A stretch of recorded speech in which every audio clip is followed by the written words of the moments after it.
Hello YouTube, this is going to be a little bit of a different unboxing and review, but I found this at my local Target. This is of course the Transformers Generations Studio Series 86 Coronation Starscream from the original animated movie. So here you can see the box. Unfortunately, since the box is not windowed, you can't see the figure, so you can't check for paint defects or anything like that. That being said, it is nice to an extent because now there's no more plastic waste. But yeah, you can see the artwork here, pretty cool. You have thrust and ramjet in the background. Not much to see with the box, but you can see Starscream. It comes with some accessories, including the null rays, the crown, the shoulder pads. Yeah, you can see everything. But yeah, anyway, that's it for this part, so I guess let's just get this open.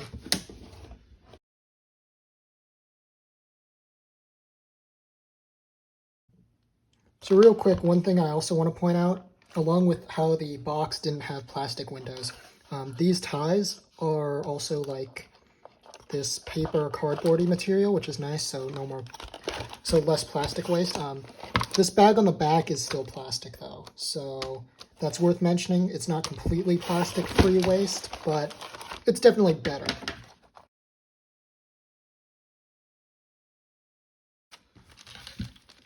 Interestingly, the other accessories besides the cape and the throne are in this little paper, are wrapped up in paper.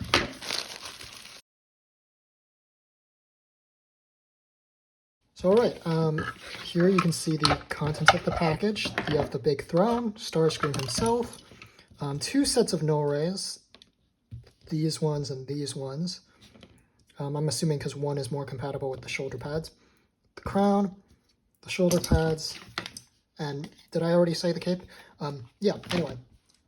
Another nice thing about the ties being cardboard is that you can technically untie everything with your hands. You don't need scissors. Oh, and one last thing is of course it comes with the backdrop. So here we have the Studio Series 86 Starscream. I mean, it looks pretty nice. He looks obviously like his G1 on-screen cartoon model. They, of course, like most, Earthrise and Kingdom figures, they added a little bit more, panel detail over the animation model, but I think that's okay. And what's interesting about this is there is a little bit of a difference between how they designed these characters as opposed to the Studio Series 86 original characters. Because you can see, again, the panel lines, unlike certain other Studio Series 86 characters. But I don't think that's a huge deal. I think it still looks really nice. From my understanding, this mold is essentially the same as the Earthrise Starscream. Unfortunately, I don't have any Earthrise Seeker of that mold to compare it to, so I can't quite say, but I'm pretty sure it is exactly the same, more or less, besides one remold, which are these hands. As you can see, the hands are molded in a sort of weird way. They're not fists anymore, which is obviously so you can, and they have a little extra finger joint so you can open and close them. And that's obviously to do his pose, which I'll get to that later. But yeah, which is okay, but when they're closed like this to be fists, they look a little awkward. So I would probably just prefer to keep them open like this, and I think that looks normal enough. I think this looks fine. I think closing them just looks a little bit off. Anyway, here are his normal null rays, and you can see the peg is right here, compared to the shoulder pad null rays. Another thing that you might notice, which is really interesting, is that the normal null rays are molded in the gray plastic that make up the rest of his body.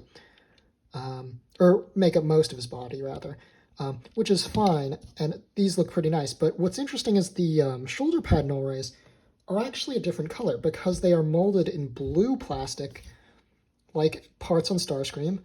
However, they're painted gray. And you can even see the difference. You can see the paint is just slightly different than this. Not a big deal. I don't personally mind that. I think it matches quite well. It's just an interesting thing that I'm not sure why they didn't just mold these in gray. They could have just molded them as the same plastic as this. I don't know what the deal is. It's just an interesting little fact, but yeah. Other than that, the painting is really nice.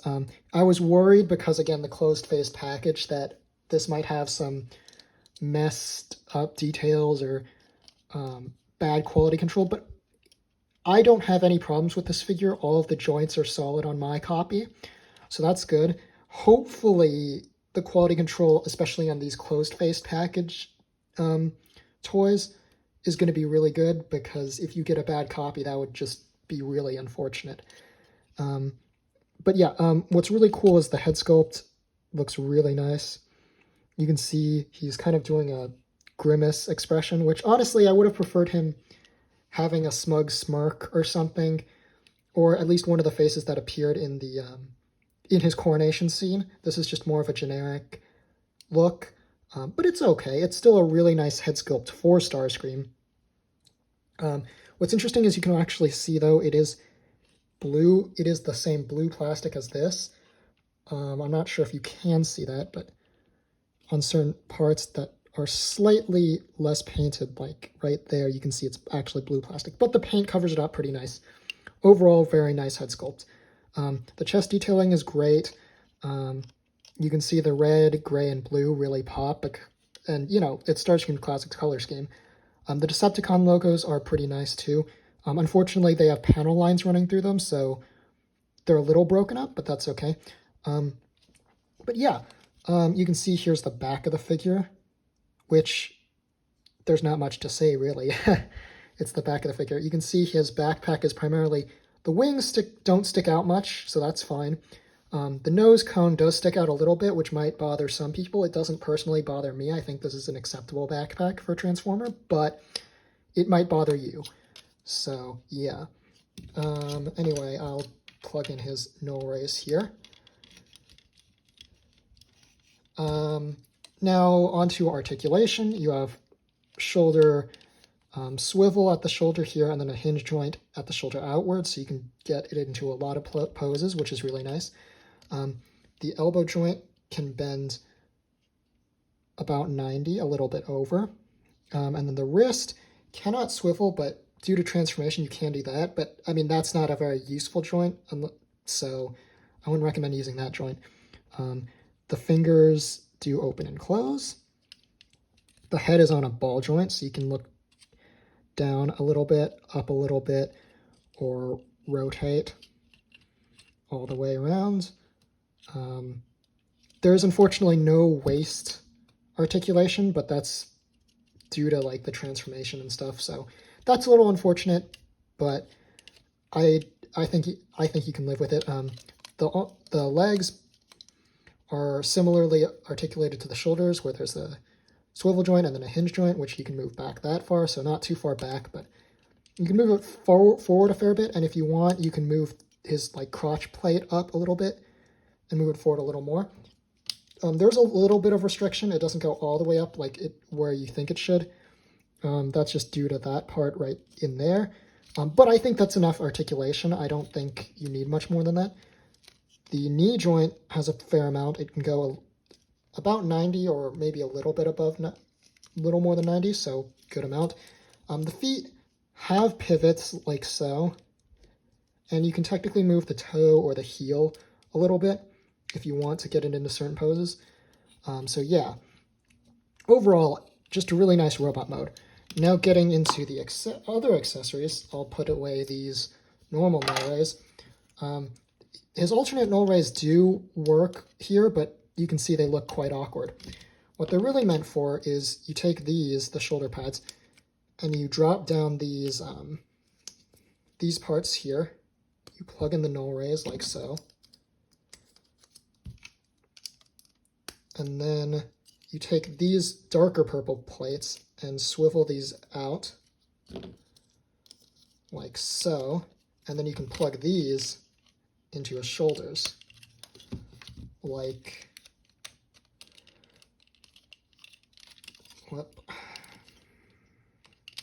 like that. They pick on pretty nicely, as you can see. So yeah, and then you take these and then you just point them down. The no rays do look a little bit weirdly placed, but you know, that's what they could do, basically. And then you can take, of course, the crown and put it on his head, like so. And the cape, turning him around, you can pull up the nose cone, and you take this cape and you plug it into the hole in the middle, like so. And there you have the Coronation Starscream. Now, what's cool is the cape has 2 hinges on it, so you can open it more, and because it's on just that peg, you can swivel it around. So taking a look at it from this angle, you can see it's like that, and you can angle it like up like that, or to the side, whatever you want, and you can keep it open, or you can close it up a little bit. Anything you want to do with that. So that's pretty cool. The crown also sits pretty nicely on his head. A little awkward because you can see I'm taking this video right now from above. So yeah, maybe I'll switch camera angles in a second here. So switching camera angles, this is a little awkward angle for me, but you can see Starscream stands up pretty well, and you can put the crown on his head like so. And yeah, it looks pretty nice. Of course you can, what's cool about the shoulder pads is you can raise the null ray and then raise the arm. So you can do is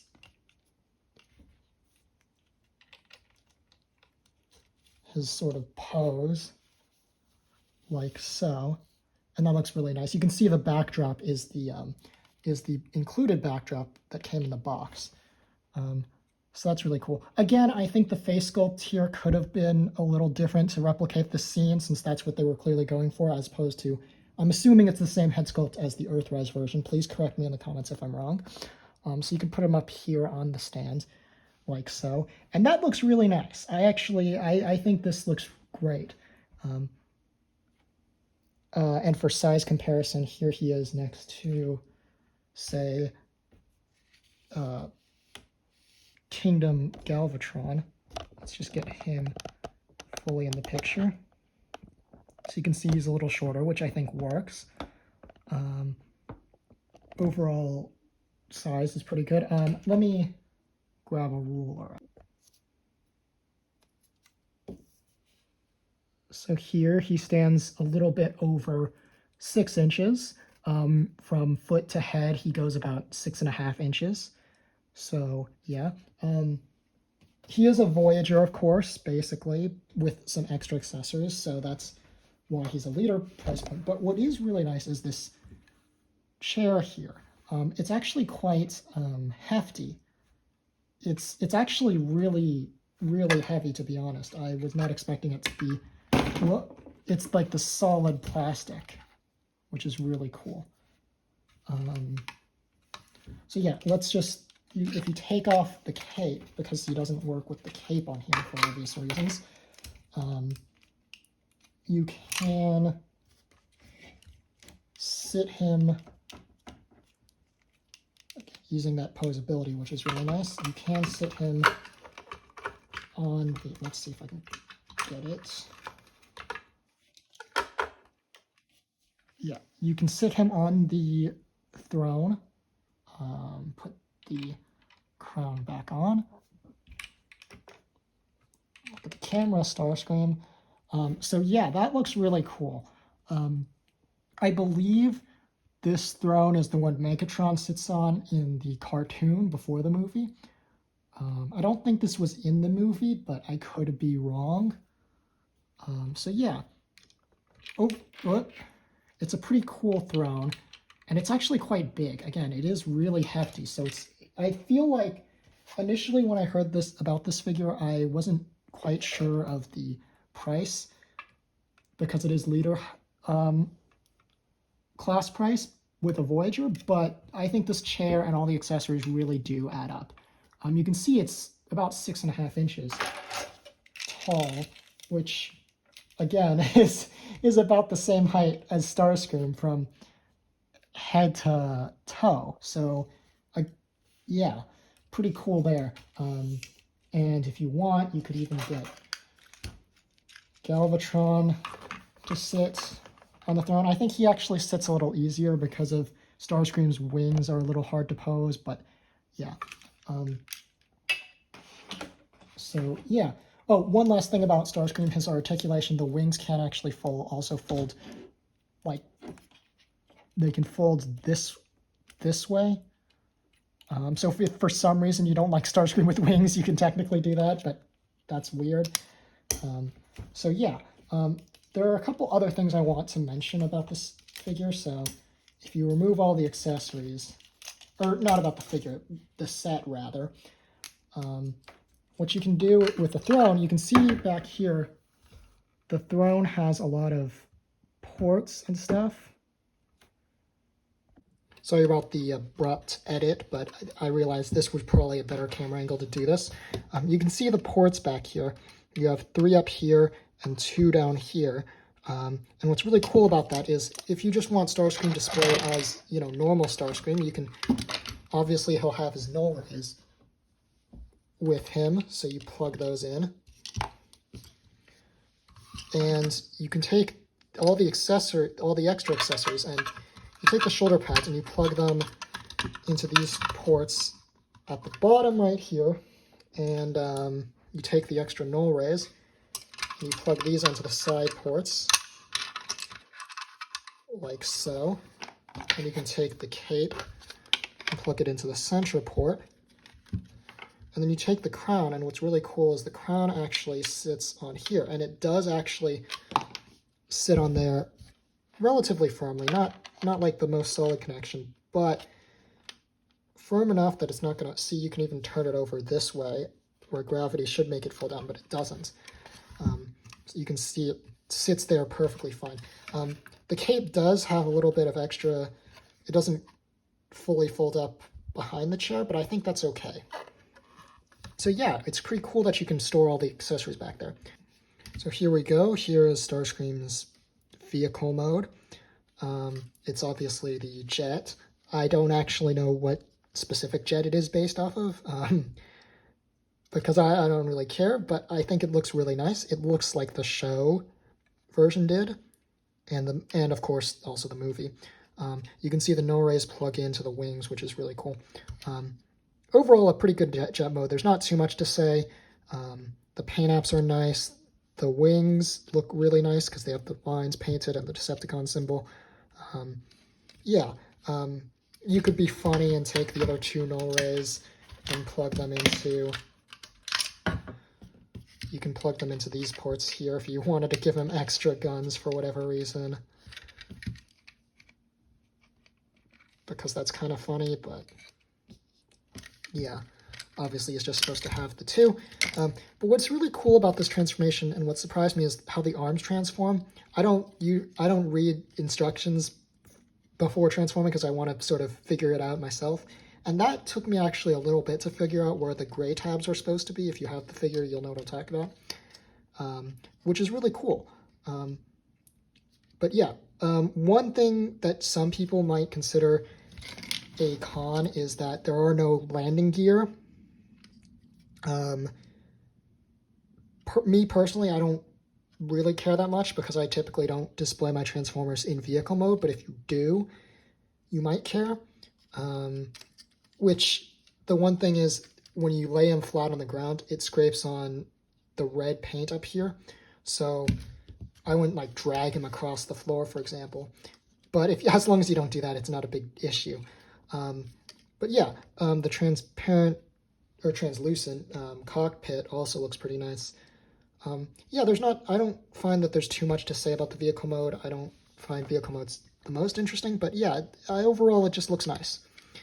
So anyway, that's it for this review.